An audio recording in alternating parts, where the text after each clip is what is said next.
일곱 대접 심판에 대한 말씀이 이제 16장에 있는데요. 우리 9절까지 네 개의 심판에 대한 말씀입니다.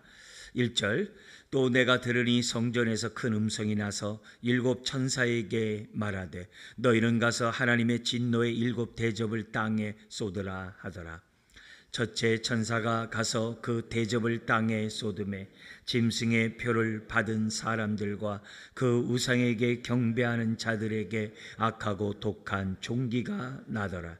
둘째 천사가 그 대접을 바다에 쏟음에 바다가 곧 죽은 자의 피같이 되니 바다 가운데 모든 생물이 죽더라. 셋째 천사가 그 대접을 강과 물 근원에 쏟음에 피가 되더라. 내가 들으니 물을 차지한 천사가 이르되 전에도 계셨고 지금도 계신 거룩하신 이여 이렇게 심판하시니 의로우시도다. 그들이 성도들과 선지자들의 피를 흘렸으므로 그들에게 피를 마시게 하는 것이 합당하니이다 하더라.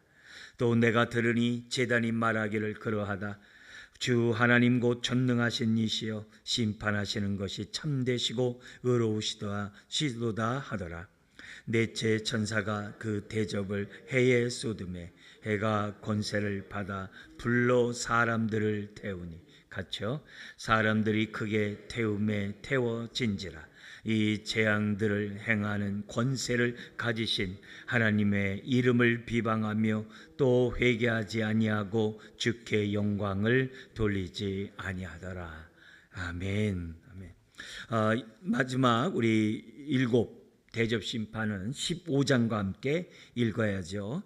그래서 15장 1절과 5절 이하에 이 일곱 천사가 일곱 대접을 받는 그런 장면, 그것도 보좌 옆에 있었던 네 생물을 통해 받는 장면이 15장에 있었죠.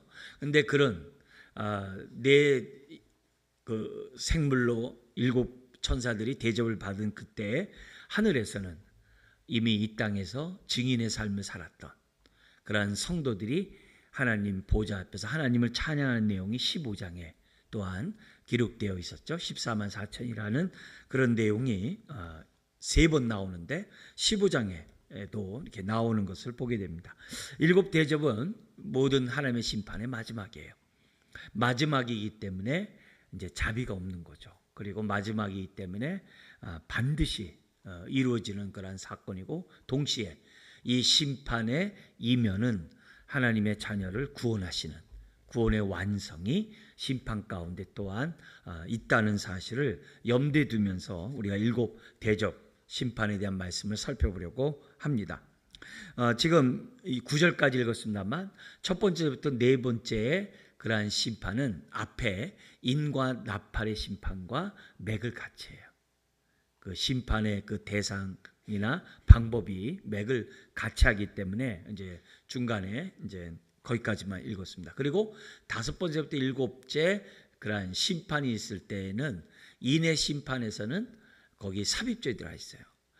그렇게 심판일 때 교회는 어떻게 되는가? 하나님의 자녀는 어떻게 되는가?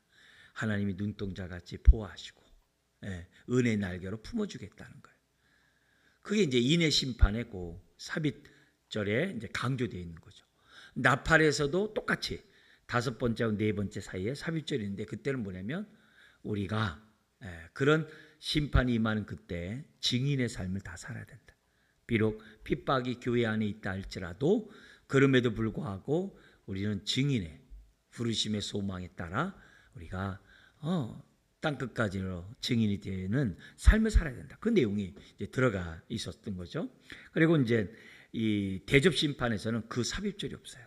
그 대신에 하늘 보좌 앞에서 찬양하는 남은 자들의 이 시대의 남은 자들 어린 양의 보혈의 피를 로 깨끗함을 받은 자들이 최후 승리를 얻어가지고 하나님 보좌 앞에서 찬양하는 것을 끝나요. 그러니까 그런 상황에서 우리가 이제 대접 심판을 좀 더 보도록 하겠습니다.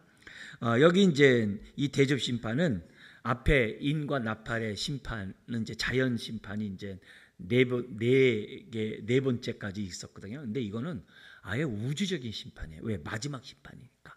이제 베드로 서신에서도 나와 있는 그 심판의 내용이 여기 이제 대접 심판 가운데 이제 나오는 것을 보게 됩니다. 자, 여기 보니까 이 1절이 이렇게 시작을 해요. 또 내가 들으니 성전에서 큰 음성이 나서 일곱 천사에게 말하되 너희는 가서 하나님의 진노의 일곱 대접을 땅에 쏟으라 하더라. 네. 땅에 쏟으라 하라. 근데 15장 그 앞에 마지막 8절, 그 15장 마지막 8절을 보니까 그 재앙이 끝날 때까지 성전에 능히 들어갈 자가 없다 그랬어요. 그러니까 이게 마지막이기 때문에 심판하는 동안에서는 이게 이제 더 이상 하나님의 이제 자비가 없는 거기 때문에 성전에 능히 들어갈 자가 없을 정도로 무섭게 임한다는 것을 이제 보여주는데요. 그 대접이 어디다 쏟느냐? 땅에 쏜다 그랬어요. 여기 계시록에서 이 땅은 13장에서 뭘 말하는가 한번 잠깐 보겠습니다. 13장 3절과 거기 8절을 보면 이 땅이 무슨 땅인지가 나와요. 거기 13장 3절 같이 한번 읽겠습니다. 그의 머리 하나가 상하여 죽게 된 것 같더니 그 죽게 되었던 상처가 나음에 온 땅이 놀랍게 여겨 짐승을 따르고, 두 개의 짐승이 나오는데 첫 번째 짐승이 이제 우상 숭배하잖아요. 로마와 같이 이렇게 하나님을 대항하는 그 막강한 그런 세력. 그리고 두 번째 짐승은 그 로마와 같은 막강한 자를 이렇게 우상 숭배하는 그런 자들이라고 했어요. 근데 여기 보니까는 그 짐승이, 이 두 마리 짐승 가운데 첫 번째 짐승이 뭐냐면은 죽게 된 것 같은데 놀랍게도 살아나가지고서 온 땅을 놀랍게 여겼다 그랬어요. 그러니까 그러면서 짐승을 따른다. 여기 말하는 이 땅은 짐승을 따르는 땅을 말해요. 그러니까 이 세상이죠. 그 다음에 거기 8절도 보십시오. 8절에 같이 한번 읽겠습니다. 죽임을 당한 어린 양의 생명책에 창세 이후로 이름이 기록되지 못하고 이 땅에 사는 자들은 다 그 짐승에게 경배하리라. 짐승에게 경배하는 자들이 사는 땅이 바로 이 땅이라는 거예요. 그러니까 그 땅에 짐승을 숭배하고 있으니까 666의 그런 숫자를 가지고 짐승을 경배하고 있으니까 하나님의 그러한 심판을 피할 길이 없는 거죠. 예외될 수가 없는 거죠. 그래서 그 땅에 16장 1절에 하나님의 진노의 일곱 대접을 쏟아라라고 이 성전에서 우리 하나님께서 이제 말씀하시는 그런 내용이 이제 본문 안에 나오고 있는 거죠. 그러니까 여기 보면은 이 모든 심판은 하나님의 뜻 가운데 시작됐다는 거예요. 우리가 주일날 로마서를 봤는데 하나님의 구원은 이 땅의 구원은 하나님부터 출발한다 그랬어요. 그래서 하나님의 의, 하나님의 복음 이런 식으로 하나님의 진노, 하나님의 용서, 하나님부터 시작한다 그랬어요. 그러니까 구원이 하나님부터 시작하듯이 심판 또한 하나님부터 비롯되는 거예요. 그거를 저와 여러분들이 잊어서는 안 돼요. 그래서 십자가는 하나님의 의가 드러나면서 동시에 뭐예요? 하나님의 의로 남는 그 속에서 뭐예요? 죄에 대한 심판도 이루어졌고 또 믿는 자에게 구원도 이루어지는 것이 그게 십자가예요. 그게 또한 전체가 하나님의 의라고 그랬어요. 예, 하나님의 의라고 그랬어요. 이제 그런 의미에서 오늘 우리가 이 일곱 대접도 어디서부터요? 하나님으로부터 온다는 거예요. 예, 그렇기 때문에 피할 자가 없어요. 그리고 아주 철저하게 이루어지는 실수가 없이 이루어지는 그런 심판이라는 것을 아주 엄히 우리들에게 말씀하고 있습니다.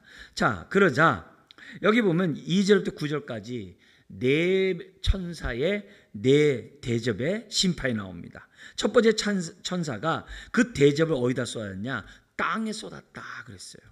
예, 그러니까 짐승의 표를 받은 사람과 그 우상에게 경배하는 자들에게 뭐가 나온다 그럽니까? 거기 보니까는 악하고 독한 종기가 났다 그래요. 악하고 독한 그 종기.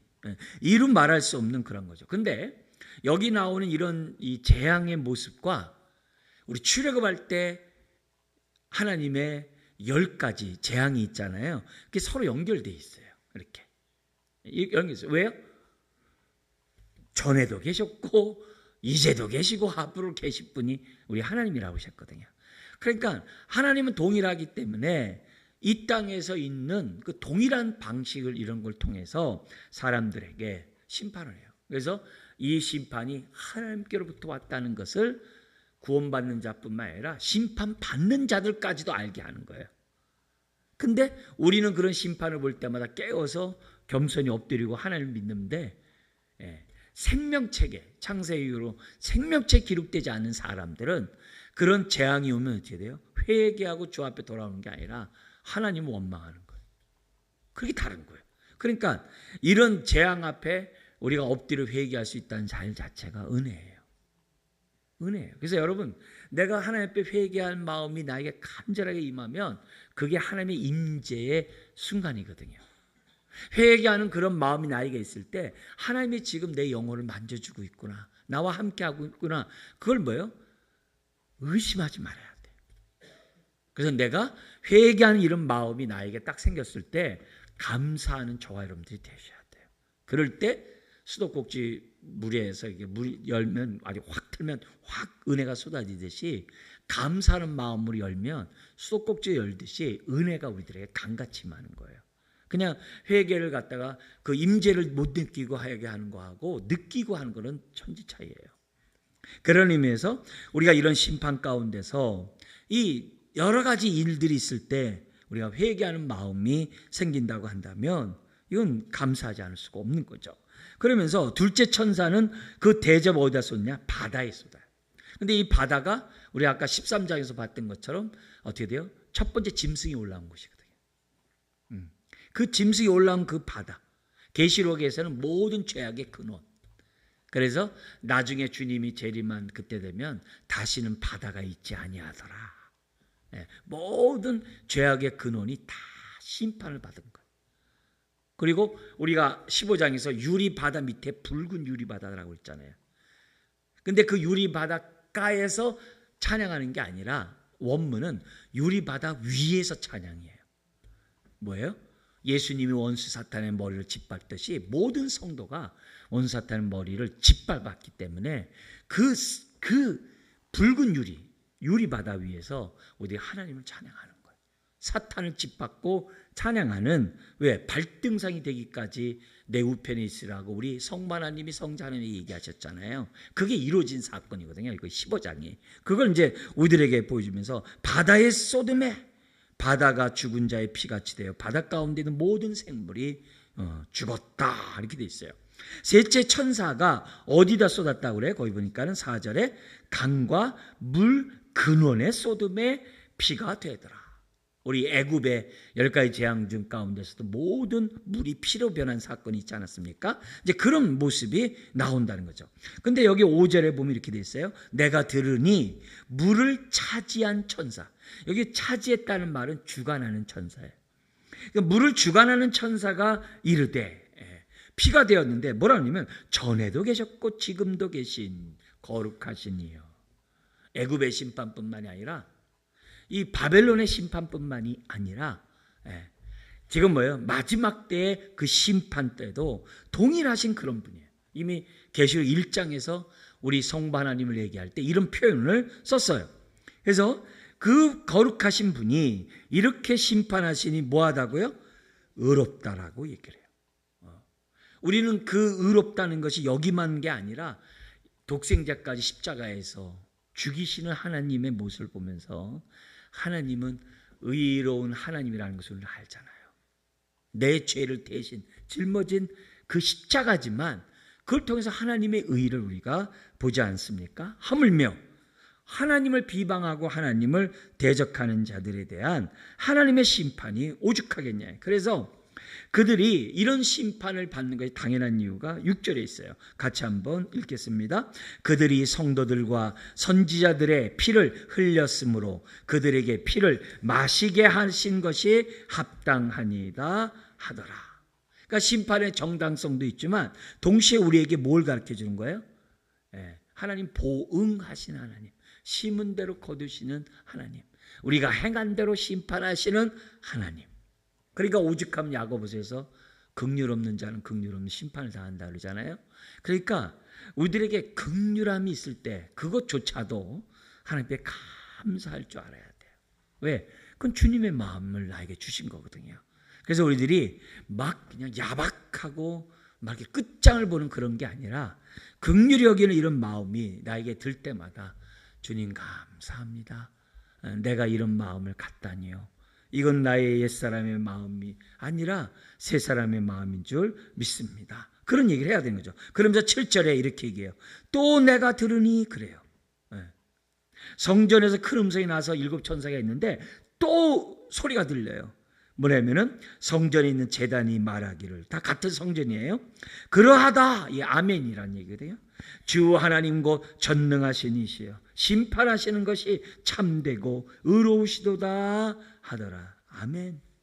그러니까 이 땅에서 우리들이 이 사랑 많은 우리 하나님께서 사랑하는 자의 채찍을 때릴 때가 왕왕이 있잖아요. 자주는 아니에요. 왕왕이 있잖아요. 근데 그런 왕왕이 있을 때, 그런 일들이 우리에게 딱 벌어졌을 때 내가 달게 받겠습니다. 다른 말로 하면 오늘 이 말씀처럼 참되시고 의로우시다라고 내가 고백할 수 있는가. 너무 곱게 자라가지고 너무 그냥 조금 더 아주 그냥 옹야옹야 자란 그런 입장이라고 한다면, 때린다고 한다면 왜 때려 그러겠죠. 낯설겠죠. 그건 아니거든요. 신앙생활에서 가만히 이렇게 보면은 우리가 하나님이 이렇게 만져주시는 것이 사랑만이 아니라 한 대씩 이렇게 때리시고 감싸주는 손길이 참 많이 있어요. 많이 있어요. 그게 없으면 하나님의 자녀도 아니에요. 그래서 내가 조금만 어렵다고, 조금만 힘들다고, 난 너무나도 고통스러운 삶 속에서 내가 지금 있다고, 그런 부분을 너무 있잖아요. 내 입장에서만 생각하는 게 아니라 혹시 내가 이렇게 당하는 이 너무나도 힘든 나의 모습을 나는 한 번이라도 참되시고 의로우신 하나님의 손길이라고 내가 느끼고 고백하겠냐 이게요. 이 밤에 우리 한번 생각해 보셔야 돼요. 그래서 이런 부분에서 우리들이 첫 번째 이렇게 생각하는 사람이 있어요. 뭐냐면 내가 어려운 일 있으면 내가 뭘 하나님 앞에 뭘 잘못했지? 하나님 앞에 내가 뭘 이렇게 해가지고 나이가 이렇게 손해를 보고 어렵게 하고 힘들게 하지? 이렇게 첫 번째 생각하는 사람들이 있어요. 근데 여기서 끝나. 여기서 끝나. 그래가지고 내가 뭐냐면 내가 뭐 잘못한 것을 갖다 내가 한번 생각해보고 내가 하나님 앞에 기도해보고 내가 그렇게 해야 되겠지. 그렇게 두 번째 사람이 있어요. 두 번째 사람이 있어요. 근데 요 사람이 여기서 끝난 사람이 있어요. 근데 오늘 본문은 하나 더 나가가지고 뭐냐면은 내가 어렵고 일이 안 돼 이런 상황 가운데 도대체 내가 하나님 앞에서 뭐가 잘못됐는가 뿐만이 아니라 잘못된 것을 알려고 하나님 앞에 이렇게 기도한 것뿐만 아니라 내가 있는 이 모습이 하나님 앞에 어떻게 돼요? 참되고 의롭다라고 고백하는 단계예요. 이 얘기는 왜 중요하냐면요. 내가 하나님 앞에 회개하는 이유가 뭐냐면 다시 안 얻어 터지려고 회개하는 경우가 있어요. 내가 더 큰 손해를 안 보려고 회개하는 경우가 있어요. 왜? 어렸을 때 부모한테 많이 해봤거든요. 매 맞았을 때 빨리 잘못해서 덜 맞은 경험이 있어가지고 내가 하나님 앞에서 덜 맞으려고 회개하고 내가 납작 엎드릴 때가 있어요.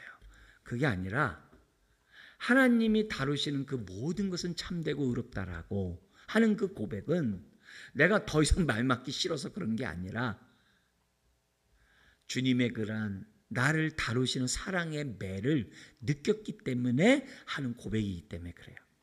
그래서 우리들이 여기서 지금 이 천사가 하는 이 고백이 성령님 나도 할 수 있도록 해달라고. 그래서 내가 막 수치스럽고 내가 너무나도 그냥 막 무안하고 내가 너무 창피하고 막 이런 일을 겪었던 그런 나의 모습 속에서 이것도 허락하신 분이 우리 주님이시고 이걸 통해서도 나를 다루시고자 하는 참되고 의로우신 주님의 손길이 있기 때문에 내가 이런 걸 했지. 이렇게 생각하면 고마워요. 이렇게 생각하면 매맞기 싫어서 내가 착한 일을 하는 게 아니라 내가 하나님의 성도로 부름받았기 때문에 하나님 앞에 착한 일을 하려고 한다는 거예요. 동기가 다르다 이 말이에요. 동기가 다르다 이게. 여러분, 우리들이 신앙생활하면서 이런 심판 가운데 행하시는 그 하나님을 향하여 참되시고 의로우시다. 아유, 천사야 자기가 안 혼났으니까 참되고 의로우시다 얘기하죠. 매 맞고 있는 입장에서 보면 그런 말 누가 이렇게 할 수 있겠어요?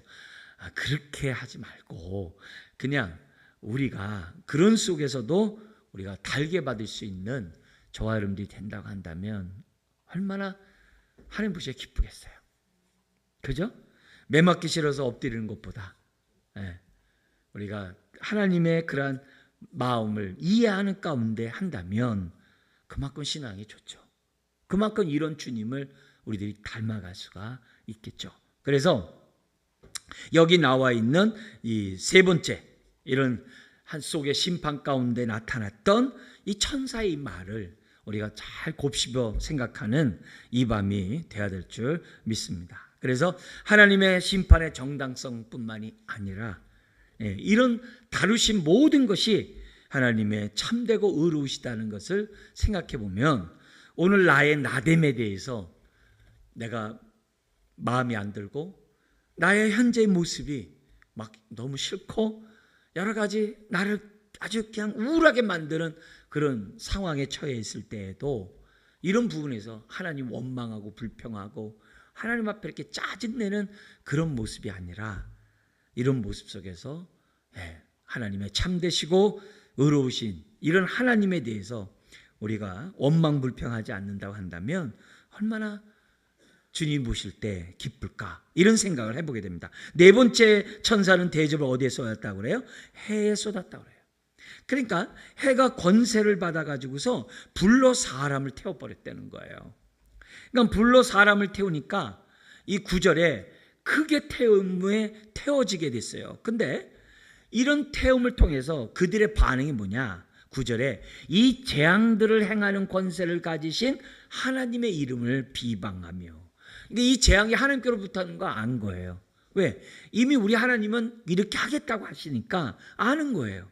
그래가지고 근데 그 하나님 앞에 자기 죄를 갖다 달게 받는 게 아니라 우리 예수님 좌우편에 있는 강도들 알죠? 처음에는 둘 다 예수님을 욕했어요. 두 강도 다 욕했다고 그랬어요. 근데 예수님이 어떻게 돼요? 첫 말이 뭐예요? 저들의 죄를 용서해달라고 우리 주님이 첫 말씀을 하시잖아요. 뿐만 아니라 그 조롱하는 소리를 듣잖아요. 전어가 남은 구원하실 때 자기는 구원하지 못하는다. 남을 구원했어? 그런 얘기들 듣잖아요. 이런 얘기를 듣는 순간에 예수님의 모습을 보니까 자기 좌우편에 있는 강도들은 막 욕하고 막 얼굴이 막 그냥 저주로 가득 차고 막 이런 못할 말들 막 하고 쏟아내고 있는 상황에서 예수님의 얼굴과 예수님의 말은 그게 아니거든요. 거기서 좌편의 강도는 계속 예수님을 비방하는 거거든요. 그러자 우편 강도가 뭐라 그래요? 이 사람은 죄가 없다. 우리는 죄값을 받는 게 마땅하지만 이 사람은 아니다 이렇게 얘기하잖아요. 그잖아요. 그러니까 그런 상황 속에서 누구는 회개하고 누구는 끊임없이 저주를 한다는 거죠. 여기 보니까는 이 네 번째 대접의 이런 심판 앞에 사람들이 하나님 이를 비방하지 회개하지 않아요. 회개하지 않아요. 주께 영광을 돌리지 않는다라고 하고 있어요. 그러니까 결국 이걸 보니까 여기 대접 심판의 목적과 대상은 구원이 아니라 심판이라는 거예요. 이게 무서운 거예요. 이게 무서운 거예요. 회개도요, 때가 있다는 거예요. 회개도요, 때가 있어요. 그래서 바울이 얘기했죠. 지금은 은혜의 해요. 은혜의 때라고 그랬거든요. 구원받을 때라고요. 열린 문이 있을 때 열심히 신앙생활해야 돼요. 열린 문이 있을 때 여기 14만 4천 명이 어린 양을 찬양하고 하나님을 찬양하듯이 우리가 뭐예요? 열심히 찬양을 이 땅 가운데 해야 돼요. 왜요? 이 땅에서 찬양하는 자가 하늘나라에서 찬양한다고 했기 때문에. 왜요? 천국은 성도가 가는 거지 성도가 아닌 사람이 가는 게 아니에요. 이 땅에서 성도가 안 되면 하늘나라에 갈 수가 없어요. 이 땅에서 찬양하지 못한 자가 천국에서 할 수 없어요. 그걸 앞에서 보여줬잖아요. 그러니까 저와 여러분들이 신앙생활 하면서 이 땅에서 예배를 드리는 이것이 우리가 뭐예요? 훗날 14만 4천 명의 종려나무 가지를 흔들고 찬양하듯 그 모습을 오늘 뭐예요? 연상하면서 우리들이 해야 되는 거죠. 해야 되는 거죠. 그러니까 그런 부분을 우리가 예배 가운데 우리들이 임재를 경험하면서 찬양하면서 예배한다면 이 영이 사는 거죠. 예배가. 솟아나는 샘물에 은혜가 있는 거죠. 그러니까 우리가 오늘 이 예배도 헛되이 예배가 이게 버려지지 않도록 마당만 받고 이사야 선지자가 얘기한 것처럼 가지 않도록 내 영이 유익한 시간이 되도록 우리들은 예배를 드려야 될 줄 믿습니다. 그래서 이 기회를 잘 사자고요. 여러분 회개도 때가 있어요. 은혜도 받을 때가 있어요. 자, 그리고 나서 이제 5번째, 7번째인데요. 인심판이나 나팔심판이나 이 대접심판 너무 무서워요. 굉장히 강합니다. 너무 셉니다.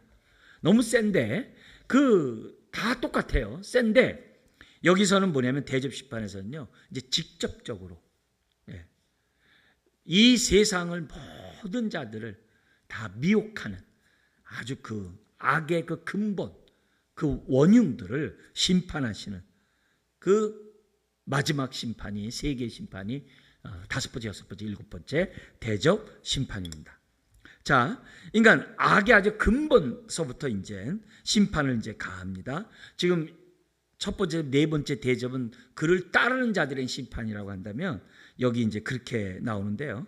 자, 10절과 11절에 5번째 천사가 이 대접을 쏟는데 어디다 쏟는지 한번 우리 10절과 11절 읽겠습니다. 또 5 천사가 그 대접을 짐승의 왕자에 쏟으니 그 나라가 곧 어두워지며 사람들이 아파서 자기 혀를 깨물고 아픈 것과 종기로 말미암아 하늘의 하나님을 비방하고 그들의 행위를 회개하지 아니하더라. 그렇죠?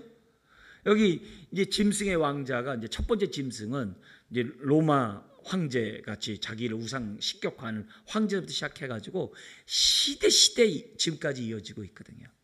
지금도 권세를 잡고 자기를 우상화하는 모든 힘의 권력을 의지하는 자들은 다 똑같은 자들이에요. 이런 아주 짐승 같은 이런 자들에 대해서 하나님의 심판이 임하는데 여기 원래 짐승은 어둠에 살아가는 자들 아니에요? 근데 그 자기네들의 어둠보다 더 무서운 어둠이 오는 게 심판의 어둠이에요. 그래서 거기 보면은 그 나라가 곧 어두워지며 이건요 너무너무 무서운 어둠이에요. 자신들의 어둠보다 더 무서운 어둠이 그들도 두려워하는 그 어둠이 그들에게 임한다는 거예요. 그 결과 어떻게 되냐면 짐승의 나라가 그 나라가 이제 더 어두워지는 거죠. 그러면서 어떻게 돼요? 사람들이 아파서 자기 혀를 깨물지만 자살하고 싶어도 너무 고통스러워서 자살하고 싶어도 죽을 수가 없어요. 마치 나사로와 부자의 비유 속에 그 부자가 지옥에서 죽고 싶어도 못 죽는 것 같은 그 고통이 이루어진다는 거예요. 그러면서 그 가운데서도 하나님을 비방하고 그들의 행위를 회개하지 않는다. 회개할 줄 모르는 그런 모습을 보여주고 있어요. 그러니까 하나님이 이제는 심판이 짐승의 왕자에게 단도직입적으로 심판하는 이런 부분을 보게 됩니다. 결국 이 짐승의 왕자도 다 우상을 만들었고 자기가 신처럼 하는 그것도 다 뭐예요? 피조물에 불과해요. 사탄의 종은 회개할 줄 모른다는 사실을 우리는 여기서도 우리가 살펴볼 수가 있어요. 자, 그러면서 12절부터 16절에 이 모습을 보면 6번째 천사가 나오는데 이 6번째 천사가 대접을 쏟으니까 뭐냐 전쟁이 이루어져요. 근데 이 전쟁은 아마겟돈 전쟁이에요. 마지막 전쟁이에요. 3차 세계대전이 아니라 완전히 끝장나는 전쟁이 이루어지는 그런 전쟁이 6번째 천사가 대접을 쏟을 때 이루어지고 있는 것을 봐요. 그래서 여기 12절에서부터 16절까지가 이 6번째 천사에 대한 얘기인데요. 여기 보니까 이 6째 천사가 그 대접을 어디다 해요? 큰 강 유브라데에 쏟으매. 강물이 말라서 동방에서 오는 왕들의 길이 예비되었더라. 근데 역사적으로요, 로마 동쪽에 지금 이란 지역 있죠. 그다음 이라크 그 북부 지역과 연관 이쪽 지역이 이 로마를 갖다가 침략해가지고 로마의 고통을 준 제국이 있었어요. 그게 이제 다 멸망하고 지금 오늘날 이란도 거기 그 후예들인데, 이란만이 아니겠죠. 그쪽 지역에 있는 그 나라가 실질적으로 세계사의 파르티아 제국이라고 있거든요. 없어졌기 때문에 우리는 잘 기억 안 나는데, 그 제국이 로마를 실제적으로 역사적으로 이게 침략하는 그런 일들이 있었습니다. 그러니까 그들이 돌아오려면 어떻게 돼요? 유브라데의 강물이 말라가지고 오는 거죠. 그죠? 그리고 또 내가 보니 13절에 보니 어떻게 돼요? 개구리 같은 새 더러운 영이, 새 영이 누구로부터 오냐면요, 용의 입과 짐승의 입과 거짓 선지자 입에서 나오니. 이 거짓 선지자는 둘째 짐승이었죠. 용은 사탄이고 거기에서 뭐예요? 자기 권세를 첫째 짐승에 줬고, 그 다음에 어떻게 돼요? 자기 권세를 갖다 또 뭐예요? 둘째 짐승에 또 주어가지고 이런 일들이 앞에서 있었잖아요. 근데 이들로부터 나온 개구리 같은 새 더러운 영이 나왔다라고 얘기를 해요. 근데 그들이 누구냐? 14절 읽겠습니다. 그들은 귀신의 영이라 이적을 행하여 온 천하 왕들에게 가서 하나님 곧 전능하신 이의 큰 날에 있을 전쟁을 위하여 그들을 모으더라. 이들이 미혹을 해가지고, 미혹을 해가지고 하나님을 대항하도록 사람들을 모은 거예요. 근데 미혹을 하니까 사람들이 미혹에 넘어가요. 왜냐면 이미 앞에서 어떻게 됐어요? 이 짐승이 죽었다가 살아나는 그런 모습 속에서 막 능력을 행하니까 사람들이 다 몰려들었다고 그랬잖아요. 경배하게 했다고 그랬잖아요. 그잖아요. 그런 자들을 다 모으는 거야, 이제. 다 모아가. 그래가지고 16절 우리 한 번 더 읽어볼까요? 새 영이 히브리어로 아마겟돈이라 하는 곳으로 왕들을 모으더라라고 기록되어 있어요. 그러니까 아마겟돈 이제 전쟁이라는 말 이제 들어봤을 거예요. 근데 이 아마겟돈이라는 말로 이렇게 번역을 했습니다만 실질적으로는 무기또의 산, 무기또였어요. 이스라엘에 무기또가 있거든요. 그 무기또의 산이 아마겟돈이에요. 그걸 갖다가 이제 우리 이 번역을 해가지고서 그냥 음역을 해가지고 아마겟돈이라고 하고 있습니다만 무기또의 산이에요. 근데 무기또에는 산이 없어요. 무기또는 평야예요. 평야에 언덕이 있을 뿐이에요. 거기에 솔로몬이 이제 국고성을 이렇게 지은 그 흔적이 남아 있을 뿐이고, 그렇게 뭐 높은 뭐 이런 것들은 아니에요. 산은 아니에요. 근데 어쨌든 이 아마겟돈 전쟁이 이루어진다라고 돼 있어요. 그러니까 이 결국 이거는 뭐냐면 요엘서가 있잖아요. 구약이에요. 요엘서 1장, 2장, 3장이 하나님의 때에 여호와의 날에 하나님의 심판과 구원이 어떻게 이루어지는지를 1장, 2장, 3장이 얘기를 하는 게 요엘서예요. 그 가운데 3장이 뭐냐면은 판결의 그 골짜기에서 하나님과 아마겟돈 전쟁이 벌어진 장면이 기록되어 있어요. 거기 이렇게 보면은 이 판결의 그 골짜기, 심판의 그 마지막 그 전쟁하는 거기에서 그 심판받을 자들이 너무너무 많다는 거예요. 그게 너무 마음 아픈 거예요. 하나님을 대적하는 그 대적자들이 너무 많은 거예요. 너무 많아요. 거기에 이제 별의별 사람 다 들어가 있죠. 바리새인과 서기관뿐만이 아니라 여러 가지 사람들의 하나님을 경외하지 않는, 심판 앞에서 회개하지 않는 자들이 거기 다 있겠죠. 죽다 살아남은 자들이 다 있겠죠. 그들과 뭐 하는 거예요?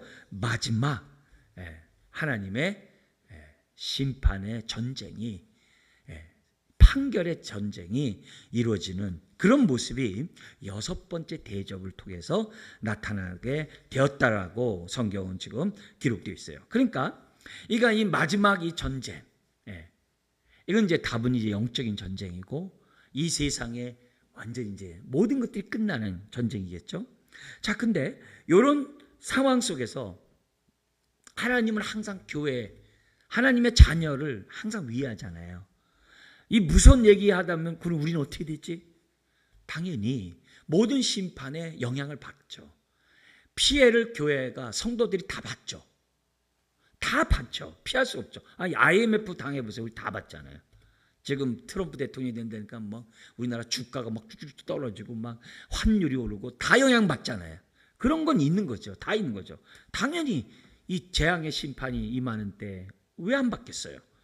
그래서 성도들에게 하는 얘기가 딱 그 중간에 또 딱 들어가 있어요. 이런 거 보면 우리 하나님이 참 우리의 약함을 아세요.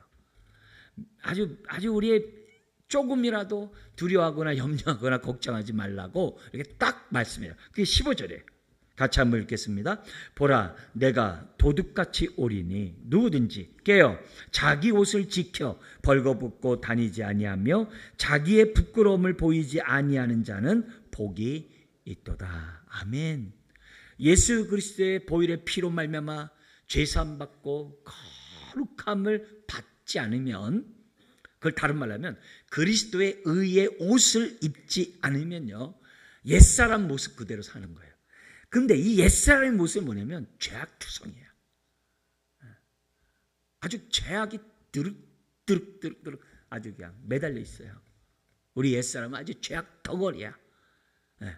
그 모습이 그대로 하나님 앞에 노출되기 때문에 하나님 앞에서 뭐예요? 벌거벗은 인생과 똑같아요. 하나님 앞에서는 다 뭐예요? 다 수치스럽고 부끄러운 모습이에요. 옛사람은. 저와 여러분들도 마찬가지예요. 근데 이렇게 멀쩡하게 예배드리는 게 뭐예요? 그리스도의 의의 옷을 입고 예배드리기 때문에 아멘인 줄 믿습니다. 우리가 보혈의 피를 의지하지 않고 이 자리에 나와보세요. 우리 하나님 보실 때 역겨울 거라고요. 여기 나오는 개구리 같은 그 새 더러운 영과 별 다를 바가 없을 거라고요. 근데 그런데 그게 아니라 우리의 모습이 이렇게 해주니 얼마나 감사해요. 얼마나 감사해요. 그래서 뭐라냐면은 도둑같이 오리니 누구든지 깨어 자기 옷을 지켜 벌거벗고 다니지 아니하며 자기의 부끄러움을 보이지 않는 자는 복이 있다. 이렇게 됐어요. 라오디아 교회가 우리 앞에 나왔죠. 라오디아 교회. 라오디아 교회가 우상 숭배하니까 그 우상 숭배할 라오디아 교회를 향하여 우리 주님이 뭐라고 얘기하냐면은 흰 옷을 사서 입어. 벌거벗은 수치를 보이지 않게 하라. 이렇게 얘기하셨어요. 그러니까 같은 맥락에서 보면 우리가 항상 어떻게 돼요? 주의 보혈로 우리 죄를 회개하고 항상 어떻게 돼요? 의의 옷을 입으며 주님 앞에 서야 될 줄 믿습니다. 그걸 우리들에게 보여요. 그러니까 결국 이 얘기는 뭐예요? 교회는 깨어 있어야 한다는 거예요. 저와 여러분들은 심판 때일수록 뭐하냐? 무서워. 혹시 파편이 나에게 튀어가 나 죽으면 어떡하지? 이렇게 생각하지 말고 무서운 날이 임할 때마다 주여 내가 깨어서 자기 옷을 입어야 돼. 여기 흰 옷을 입는 게 뭘까요? 여기 보면 자기 옷. 이게 흰 옷이잖아요. 그건 뭐예요? 성도답게 살라 이 말이에요. 성도답게. 왜? 옷은 그 사람의 성품과 삶을 얘기하는 거니까 뭐냐면 성도답게 지금 살 것을, 성도의 신분을 지킬 것을 우리들에게 보여줘요. 지금 이 세상은요 온통 거기 나온 것처럼요 개구리 같아요. 개구리 같아요. 이 개구리 같은 새 더러운 영은 뭐예요? 여기 다른 게 아니에요. 개구리 같다는 얘기는 더럽다는 얘기예요. 그리고 더럽다는 얘기는요 예수님이 사용하셨어요. 누구에게요? 귀신에게. 귀신의 영이라 했잖아요. 귀신을 쫓을 때 그냥 귀신아 나가라 하면 그런 거 보면요 그 귀신이 뭐라면 제가 내 존재를 잘 모르는구나 이렇게 생각해요. 귀신을 쫓을 때는요 항상 저주받고 더러운 귀신아 딱 그래야 돼. 예수님이 사용했던 말을 정확하게 얘기해야 돼요. 죄수 몇 번 나와 이렇게 해야 되는 것처럼 그냥 귀신아 그러면 나 말고 딴 얘기인가 보다 이렇게 얘기할 수 있어요. 더구나 군대 귀신이 들어가 있어 보세요. 번호가 얼마나 많겠어요. 그게 아니라 정확하게 귀신은 뭐냐? 저주받고 더러운 이 얘기를 해야 돼요. 이 더럽다는 게 사실 뭐예요? 말라기에서는요 똥 같은 얘기예요. 똥을 얼굴 발라버린다 말라기 얘기했잖아요. 그게 똑같은 표현이에요. 더러운, 저주받은 같은 표현이에요. 그러니까 귀신에 대해서 우리들이 이미 이들은 하나님이 은혜를 베푼다고 해서 회개할 영이 아니거든요. 그러니까 이런 자에 대해서 지금 뭐예요? 더럽고 거룩한 하나님 앞에 저주받은 그런 모습이라는 것을 우리들에게 지금 성경은 보여주고 있어요. 그러니까 우리는 어떤 옷을 입어야 돼요? 더럽지 않은 옷을 입어야죠. 벌거벗지 않은 옷을 입어야 한다는 것을 이 본문을 통해서 가릅니다. 마지막 7번째 천사가 마지막 이 대접을 어디다 보이냐면 17절에 보니까는 공중에 이렇게 대접을 쏟아버렸어요. 자, 근데 17절 읽어볼까요? 7째 천사가 그 대접을 공중에 쏟음에 큰 음성이 성전에서 보좌로부터 나서 이르되 되었다 하시니. 똑같아요. 성전에서부터 나오는 얘기예요. 앞에서는 또 제단에 나왔다 그러고 여기 또 보좌로 얘기해서 같은 표현이에요. 뭐냐면 되었다 그래요. 이게 무슨 말이에요? 이게 무슨 말이에요? 되었다. 그럼 우선 공중이 뭐예요? 에베소서에서도 뭐냐면 사탄을 공중 권세 잡은 자라 그랬어요. 공중 권세 잡은 자라 그랬어요. 그래서 세상 풍습을 가지고 사람들을 유혹한다 그랬어요. 그런 의미예요. 그러니까 출애굽 때 7번째 재앙도 다 같은 의미의 그런 하늘도 같은 의미라 볼 수 있어요. 그러니까 이게 결국 악의 세력과 치열하게 싸우는 마지막 그 전쟁이 7번째 나온다는 거죠. 자, 근데 지금 보좌로부터 어떤 음성이 됐다고 그래요? 되었다. 이 말이 예수님이 십자가에서 다 이루었다라는 말과 같은 말이에요. 하나님의 뜻이 끝났다 이거죠. 마지막 7번째 함으로 하나님의 뜻이 다 됐고 심판이 다 뭐예요? 이제는 끝났다는 거죠. 마지막으로. 더 이상 뭐 할 게 없다는 이 표현을. 그러니까 이런 모습을 볼 때 되었다라는 이 말이 들으면 반대로 우리는 뭐예요? 살았다 이거죠. 우리는 구원의 완성이니까. 이 말. 자, 그러면서 18절 이하에 구체적인 심판의 현상이 나오는데요. 인나팔 심판과 동일한 패턴이에요. 뭐라고 되냐면 번개와 음성들과 우레소리가 있고 또 큰 지진이 있어. 얼마나 큰지 사람이 땅에 있어 온 이래로 이같이 큰 지진이 없었더라. 그러면서 큰 성이 세 갈래, 큰 성은 바벨론 성이에요. 세 갈래로 갈라지고 만국의 성들도 무너지니 큰 성 바벨론이 하나님 앞에 기억하신 바 되어 그들의 죄가 기억하신 바 되어 그의 맹렬한 진노의 포도주잔을 받으며 심판이 포도주잔은 심판의 진노의 포도주잔을 말해요. 심판의 잔. 그러더니 20절 각 섬도 없어지고 산악도 간데 없더라.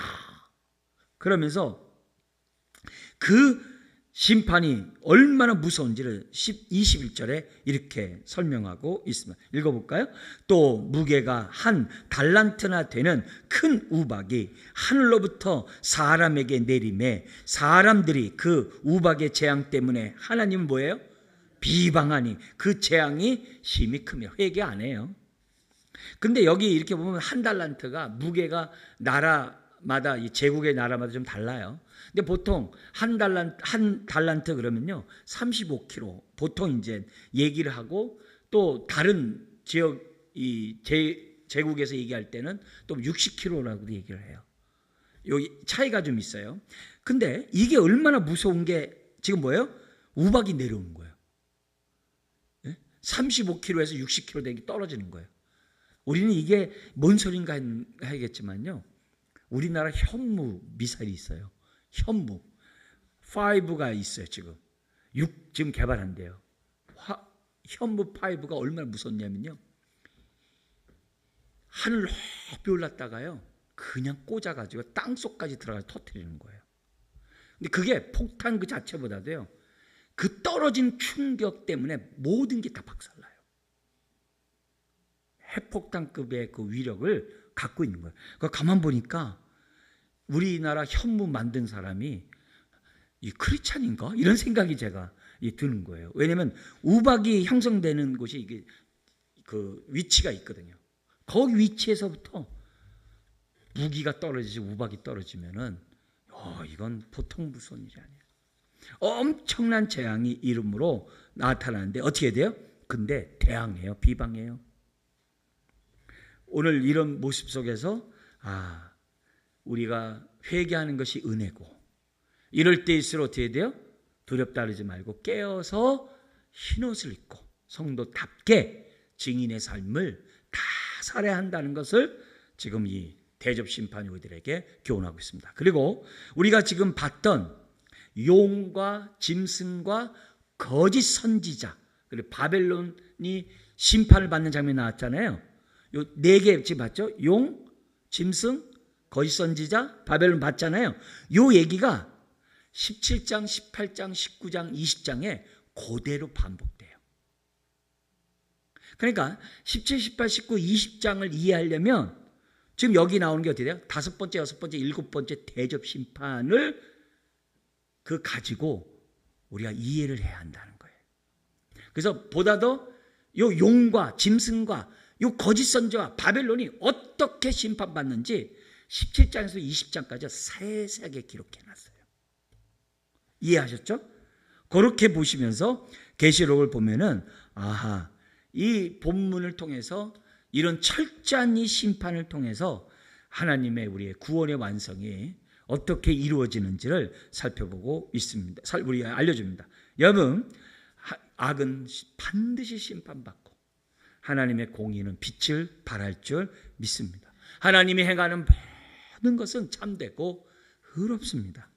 오늘 우리가 이 말씀을 우리가 대접 심판을 보면서 하나님 앞에 다시 한번 나에게 이런 은혜를 주심에 감사하고 회개할 마음이 있을 때마다 정말 감사하고 또 우리들이 이 땅에서 어떤 상황에서 주눅들지 말고 내가 어려운 일이 있을 때마다 하나님의 참되시고 의로우신 그 손길을 인정하고 성도답게 살아가는 저와 여러분들이 되어야 될 줄 믿습니다. 기도하겠습니다. 하나님 아버지, 오늘도 우리들에게 말씀하시고 또한 우리가 아멘으로 받을 수 있는 마음밭 주시니 감사합니다. 주여 깨어있게 하여 주옵소서. 주여 우리가 슬기로운 다섯 처녀처럼 기름을 준비하며 주님을 맞이할 자녀들 되게 하여 주옵소서. 주님, 이 땅이 아버지 하나님의 짐승의 나라가 되고 이 땅이 말초신경을 자극하는 육의 나라가 전 세계에 펼쳐져 있지만 주여 우리가 깨어있어 우리가 영적인 삶을 살아가는데 부족함이 없는 자녀들 되게 하여